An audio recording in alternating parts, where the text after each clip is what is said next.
Welcome to the Romantic period of English literature. It's me, Atheer Alwaaili. First of all, we should know about the four main movements of English literature, starting with Romanticism, Realism, Naturalism, and lastly Modernism.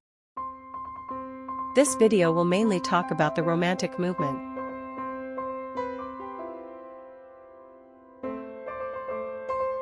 Romanticism was an artistic and intellectual movement that originated in Europe towards the end of the 18th century.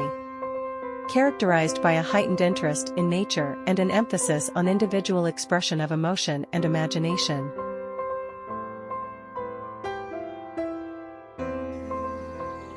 In the history of English poetry, the early years of the 19th century mark a truly great period of creative achievement.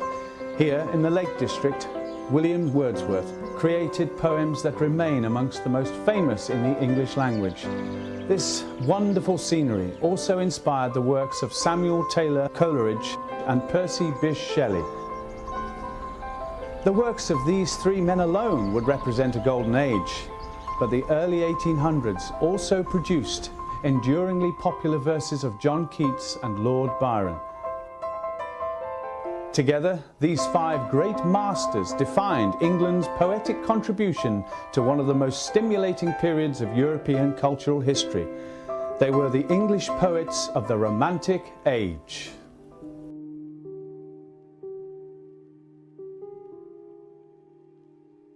I wandered, lonely as a cloud that floats on high o'er vales and hills, when all at once I saw a crowd, a host of golden daffodils.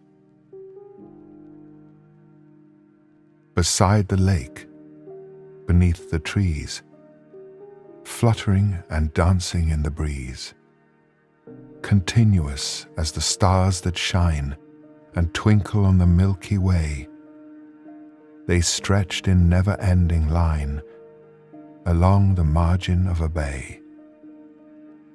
10,000 saw I at a glance, tossing their heads in sprightly dance. As the poem continues, let's find out of some characteristics of Romanticism movement. Nature, in all its unbound glory, plays a huge role in Romantic literature. Writers of the Romantic era believed that creative inspiration came from solitary exploration. When you read work of this period, you'll see feelings described in all forms, including romantic and filial love, fear, sorrow, loneliness, and more. In contrast to the previous generation's focus on reason, writers of the Romantic movement explored the importance of imagination and the creative impulse. Lastly, the writers of the Romantic era did not turn away from the darker side of emotion and the mysteries of the supernatural. They explored the contrast between life and death,